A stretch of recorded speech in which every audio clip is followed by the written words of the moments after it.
This is the Happy Families podcast. Daycare, family daycare, early learning centres, children who are emotional and struggling. There's so much to navigate when you're trying to figure out how to keep the family afloat, get the kids looked after, manage life and put your children in the place where they're going to have the best opportunities, the best experiences, the best outcomes.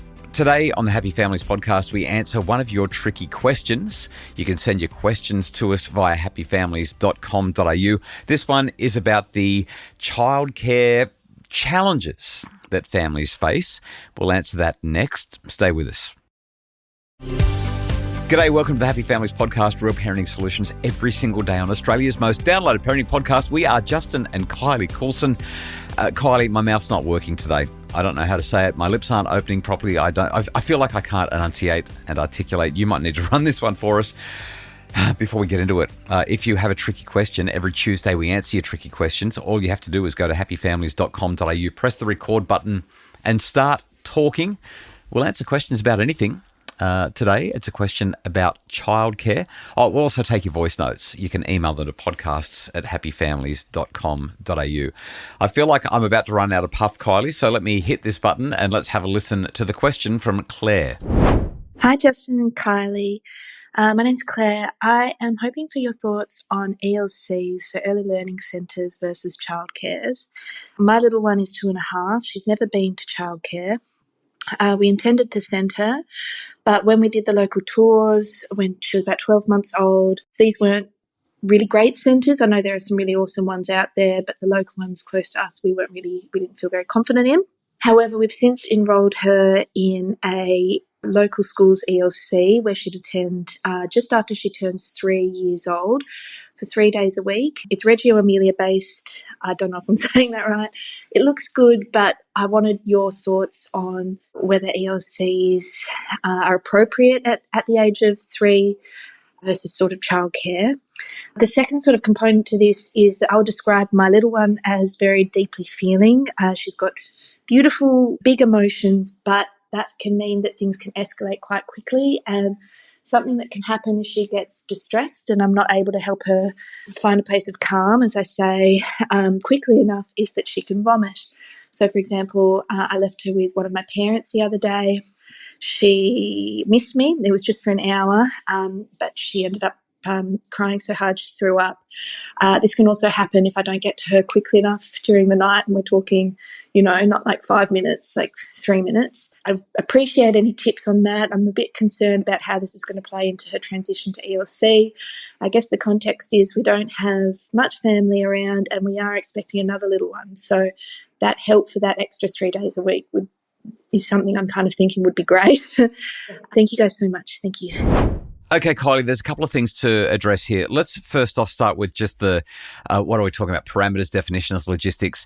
You've got all kinds of different care for children that are available. Let's just break that down. You've got a background in the industry. I spent a lot of time working in and adjacent to the industry.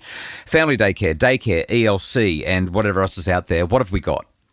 So there isn't really much difference between daycare centres and early learning centres. Yeah, I'm saying same. Yeah, they really are. There's just been, I guess, a negative connotation placed on long daycare for so long that we've reframed. It's a rebrand. And rebranded to, I guess, help you feel more positive about putting your children into care. Put some lippy on, make the buildings look a bit more modern, and all of a sudden it's an early learning centre rather than a long daycare centre. And usually early learning centres are associated with much bigger conglomerates. They're not one-offs. Yeah, they're not necessarily independent or small groups.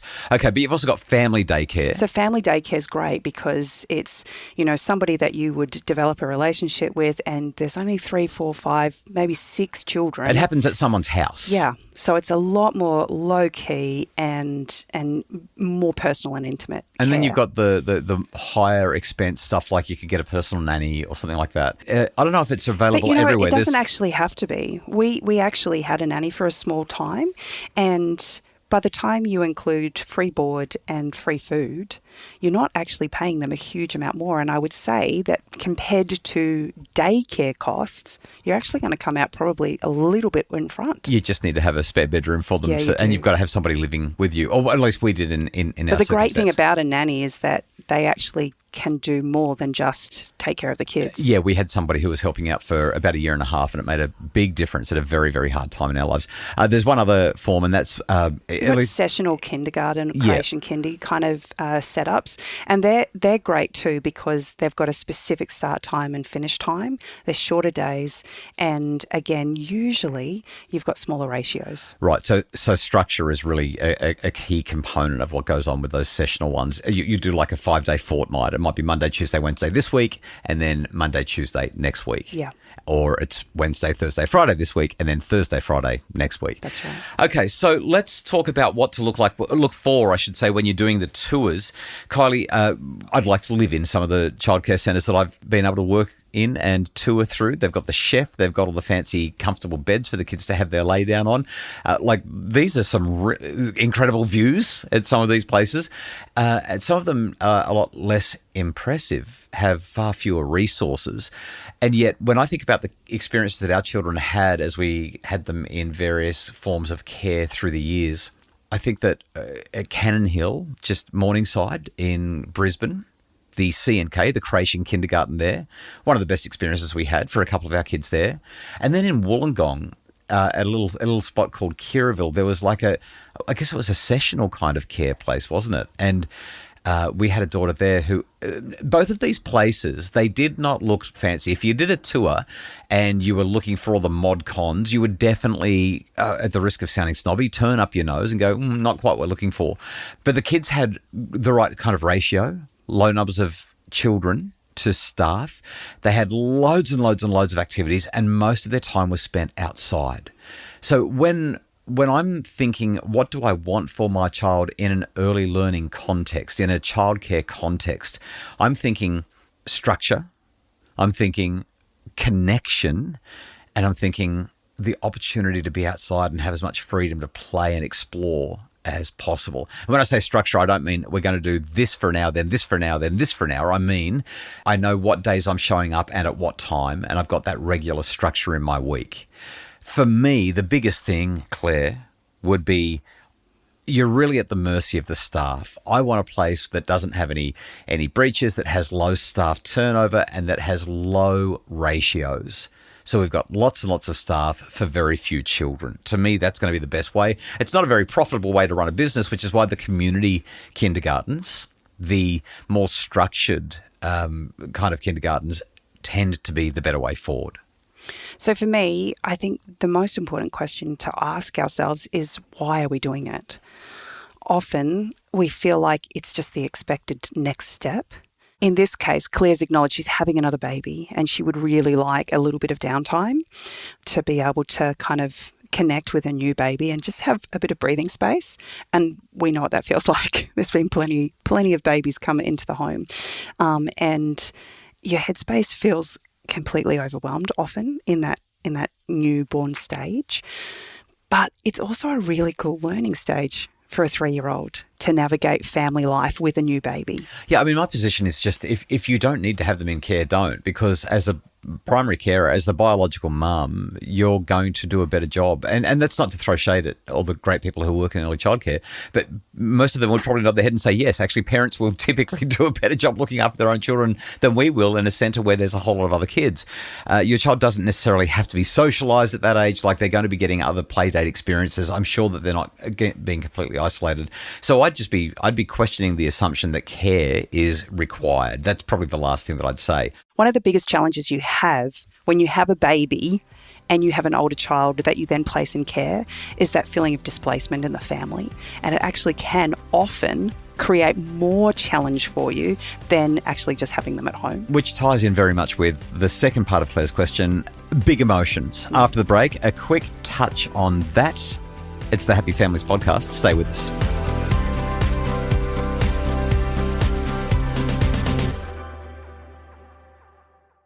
We're back with the Happy Families podcast. Claire's child is having really big emotions and separation could be an issue. Kylie, based on that and based on the fact that there's a new child coming into the family, I'm I'm reticent to say that it's going to be a great idea to stick them in care. Like, I think that there could be more challenges based on the fact that this child vomits within a couple of minutes of not getting the attention that she feels that she needs. We did a podcast episode just a couple of weeks ago about dropping kids off to care and their big emotions. So we'll link to that in the show notes. But I just want to spend 2 minutes max addressing this particular issue. As we have gone through our parenting journey, the one thing that I know to be true is most of it is hard. We just get to decide which hard we're going to choose. So having your 3-year-old at home with a newborn baby is going to be hard, but so will putting them into daycare. And so our job is to pick the hard that we're willing to live with. Right. And then, that's the reality. And once you've picked it, live with it. Right? So the other thing to bear in mind here is if you've got a child who is not separating well, then we want to develop the capacity. Developmentally, kids are supposed to want to be with their parents. Yeah. And what your child is doing by having a big reaction to separation is it's probably bigger than what is typical, but it's completely appropriate for your child right now because that's where they're at. She knows that something's happening. Yeah, that's right. There's a big change happening in her baby world. On the way, parents are a bit... Absolutely. So we don't need to pathologise this. We don't need to turn it into something else. It really is one of those things where your child will developmentally mature through it with ongoing experience and with increased cognition and capacity and emotion regulation. So at this point, all I'm going to say is, Claire, pick up a copy of my book, What Your Child Needs From You, because it will give you the basics that you need to work through the empathy and the understanding and the challenges associated with the separations. But you're going to find that this will be a growing problem with childcare, and so it's going to be something that you want to tread fairly carefully towards. Kylie, I think that's pretty much it for today. We've got another really big interview on the podcast tomorrow. Lenore Skenazy, previously known as the world's worst mum, is having a conversation with me about her recent TED Talk. Oh my goodness, it's such a great chat. I can't wait to share it with you. And it ties in a little bit with some of the things that Claire's been talking about, but extends into bigger kids as well. Join us tomorrow for that. Plus, do ADHD drugs work? A major Aussie study has a shock conclusion. We're going to talk about that on Thursday. The Happy Families podcast is produced by Justin Rulon from Bridge Media. Mim Hammonds provides additional admin, research and other support. And if you would like more resources to make your family happier, like I said, check out What Your Child Needs From You and all of the other books at happyfamilies.com.au.